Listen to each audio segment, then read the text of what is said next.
When it comes to traffic, no day is the same. I'm Channel 2's Mike Shields. Crashes, construction. Before you grab the keys, catch up with me for alternate routes. In the morning, see the difference. Don't miss a day. Join us, Channel 2 Action News this morning, 4:30 to 7. A traffic red alert right now in Henry County. Let's get right to Mike Shields and Triple Team Traffic. You've been on top of this for hours, Mike. Yes, it's before 1 a.m. where a truck, I'm told by the DOT, some type of tanker truck, spilled liquid across the interstate on 75 southbound and got down the Jodeco Road. That caused both sides of 75 to be shut down between Hudson Bridge Road and Highway 2081 for over 3 hours. That's over 6 miles of I-75 in both directions shut down in Henry County. About 3:50, I watched the northbound lanes reopen, but unfortunately 75 southbound remains shut down at Hudson Bridge Road. Let's take you there and take a live look at Traffic Tracker 2. And really, this tells the story. If you're looking right at your screen, you see no traffic coming by. That's because traffic's forced off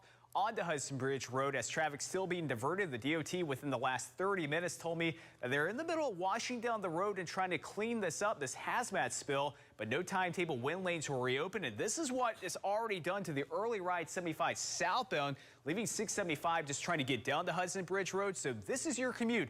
I don't want you to get stuck in that, or if you know someone who travels this way, let them know to avoid 75 southbound, use Highway 1941, Highway 42, or even Highway 155. Great alternates to avoid this stretch of 75. No timetable when lanes will reopen. We're going to continue to gather the latest information for you, and we'll have the latest coming up in the next 10 minutes. Checking on a house fire going on in Brookhaven. Actually, 3 homes were on fire, now under control, but we're getting a bird's eye view from News Chopper 2. Mike Shields, what do you see right now in terms of the commute? We've been following this breaking news since we came on the air at 4:30 this morning, where 3 homes went up in flames, unfortunately, off Arbor Trace off Lenox Park Boulevard in Brookhaven. Let's take you live above this right now with Doug Turnbull and News Chopper 2 and all the activity that's still ongoing here, Doug.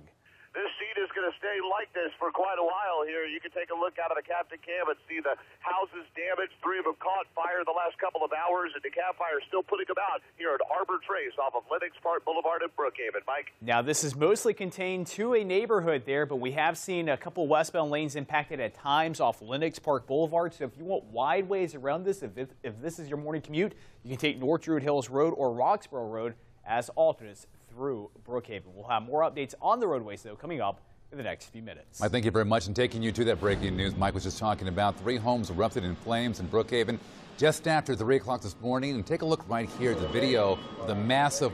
We're high above the parade route on a roof over South Lumpkin Street as thousands of Dog Nation showed out to celebrate the Dogs going back-to-back national champions as the parade route makes its way down South Lumpkin Street all the way to Sanford Stadium. Now, many people have been out here all day long, and we spoke to several, including one woman who went to the national championship game.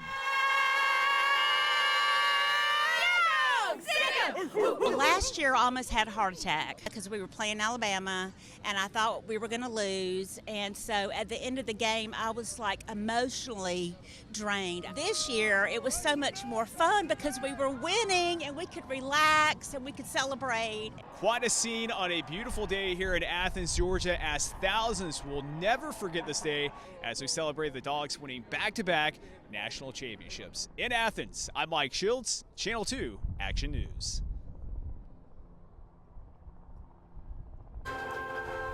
Taking you back to breaking news, the traffic red alert in downtown Atlanta. Mike Shields here to guide you through it right now. Mike, what do you see right now? Yeah, for an hour, been keeping you ahead of what was originally dispatched as a stalled vehicle Atlanta police responded to on I-20 westbound, right past the downtown connector, right past I-75-85. Since then, you can see here on Traffic Tracker 2, all lanes have been shut down with heavy police activity. Using the resources of Triple Team Traffic, we're going to cover all angles and take you above this right now with Mark McKay with the Airborne Advantage and News Chopper 2. Mark, what are you seeing?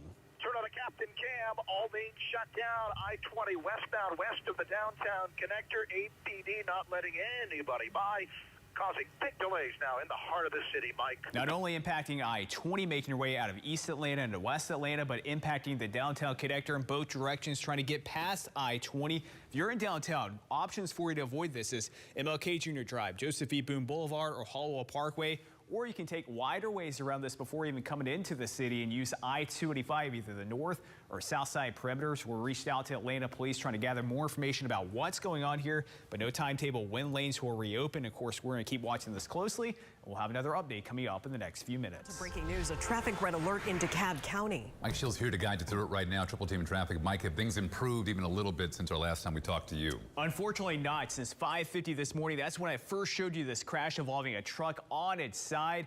Multiple vehicles involved in DeKalb County. I-85 northbound getting past Pleasant-Dell Road, not only impacting I-85, but also impacting 285 in both directions. Let's go back there and take a live look at Traffic Tracker 2. Alex Williams live in Atlanta's only 24-hour traffic center. Alex, we continue to see first responders arriving to this crash. Yeah, this is a nasty crash. Overturned truck. We're hearing fire department say might be one of those trucks that hauls propane tanks. All lanes shut down. 85 northbound past Pleasantdale Road. Mike? We're covering all views for you. That's one view of Traffic Tracker 2. Here's another one of looking back at the crash. You see fire department on scene and, of course, no traffic getting by. This is going to be a closure in place for the next while. So this is your morning commute.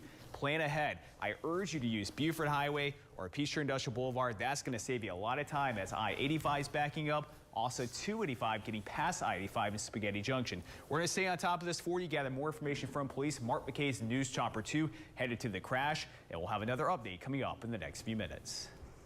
It's incredible how technology has evolved. Crash investigators can tell about the moment of impact or how a series of events led to the collision. It's critical information for them and for grieving families. And that's when my life changed. Candace Denham shared the moment she learned her husband would not be coming home. He hit him at over 100 miles an hour, side impact, and killed him on impact. A driver crashed into Jonathan Denham along Roosevelt Highway in South Fulton County. The driver that hit him was actually coming down the wrong way. Sadly, thousands of families can relate to Denham's loss. The National Highway Traffic Safety Administration estimates a record increase in traffic deaths nationwide in 2022. That's the case in Georgia. The agency reports a 12% increase in traffic deaths during the first quarter of this year. Drivers need to slow down. I spent time with the Marietta Police Department's Traffic Enforcement Unit. They show me how they find evidence and mangle cars like these. Sergeant Brian Homey believes the pandemic impacted driving habits. I think people, when they first came out, there wasn't that much traffic. Now you're increasing more traffic and people are still driving faster. Distracted drivers also pose danger, and that's any distraction. Whether it be you're driving on the road and you've got your lap dog in your lap, maybe they're putting on their makeup or they're doing playing with their radio station. New technology helps officers investigate and clear crash scenes. We can shut a roadway down for 10-15 minutes and have it reopened, and we can have a full-scale diagram of our crash scene. A diagram like this, Marietta Police created it by using 200 drone photos. Officers marked the road, cleared the debris, then worked to provide answers. We can take a 3D scanner and we can make a profile of this vehicle and the other vehicle involved. A traffic red alert on I-85. Let's get straight to Mike Shields, Triple Team Traffic. Many times the work happens during rush hour. All lanes have been shut down right before Shamley Tucker Road. We still have to get a complete picture of what happened on that scene, and this is likely our only chance to do that. Often the long delays may lead to frustration, but investigators ask everyone to stop, breathe, and be patient. Especially if we're going and knocking on that door at 2 o'clock in the morning and basically breaking the heart of some family member, telling them that a loved one's not coming home. Their job is the most essential part of all of this. Let people do what they do so that we can get what we need. Speed plays a significant role when it comes to crash outcomes. Marietta Police told me that they see some of the highest speeds ever recorded during traffic enforcement. With Triple Team Traffic, I'm Mike Shields. Back to you. That's